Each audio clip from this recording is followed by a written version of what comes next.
নমস্কার বন্ধুরা, আজকে আমি আপনাদের সাথে শেয়ার করলাম নিরামিষ আলু চচ্চড়ি বা বাটি চচ্চড়ি। প্রথমে আলুটাকে এরকম ভাজার মতো করে সরু সরু করে কেটে নিয়েছিলাম।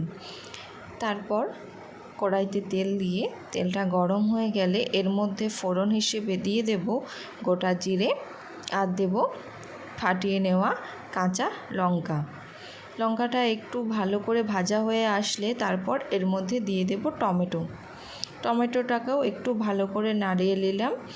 এরপর দিয়ে দিলাম আদা বাটা আর দিয়ে দেবো নুন, যাতে টমেটোটা তাড়াতাড়ি গলে যায়। হলুদ গুঁড়ো দিয়ে দিয়েছি আর দিয়ে দেব জিরে গুঁড়ো।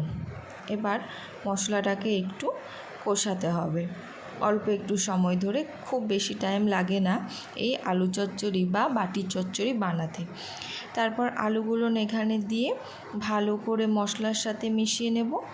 নিরামিষ আলু চচ্চড়ি এর থেকে ভালো হতেই পারে না, এত সুন্দর খেতে লাগে, জাস্ট অসাম। এরপর পরিমাণ মতো জল দিয়ে সমস্ত কিছু ভালো করে মিশিয়ে ঢাকা দিয়ে সেদ্ধ হতে দেব।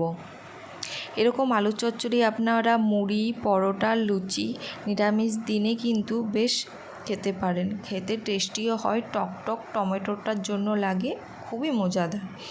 তারপর খুন্তিতে করে ভালো করে আলুগুলোকে ঘেঁটে দিলাম, এতে করে টেস্টটা আরও সুন্দর আসে। তৈরি হয়ে গেল আমার আজকে আলু চচ্চড়ি রেসিপি। খুবই কম সময় লাগে। নমস্কার।